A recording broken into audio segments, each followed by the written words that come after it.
Le prince Harry et sa femme Meghan Markle seraient-ils en train d'agacer les Américains?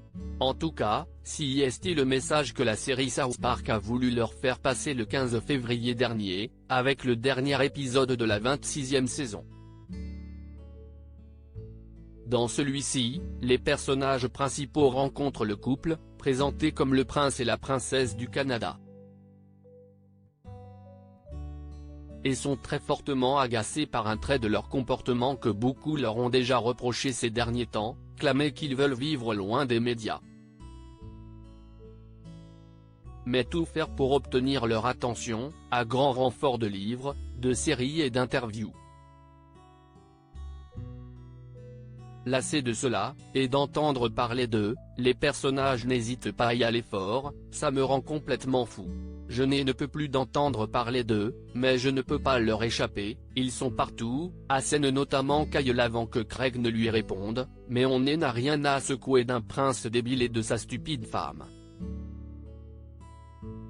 Une critique plutôt violente, couplée à une parodie de leur vie que beaucoup ont reconnue.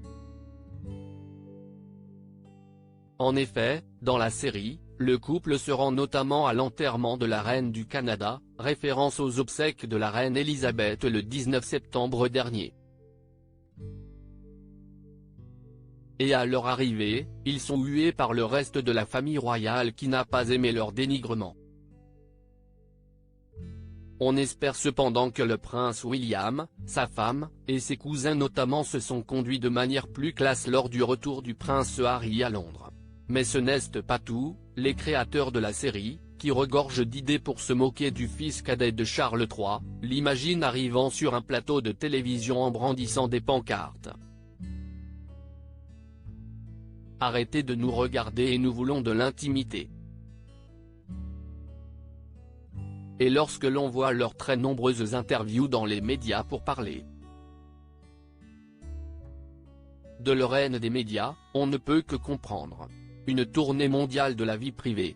Enfin, pour finir leur comparaison, ils montrent un couple faisant un carnage et quittant le plateau lorsque les interviews ne leur plaisent pas ou lançant dans une tournée mondiale de la vie privée, pendant laquelle ils réclament une certaine vie privée tout en voyageant dans le monde entier.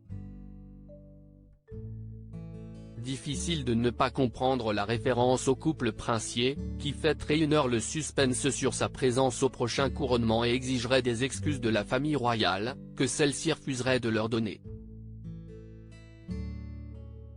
Mais on voit bien, à travers cet épisode, à quel point surtout les États-Unis commencent également à en avoir marre de cette histoire.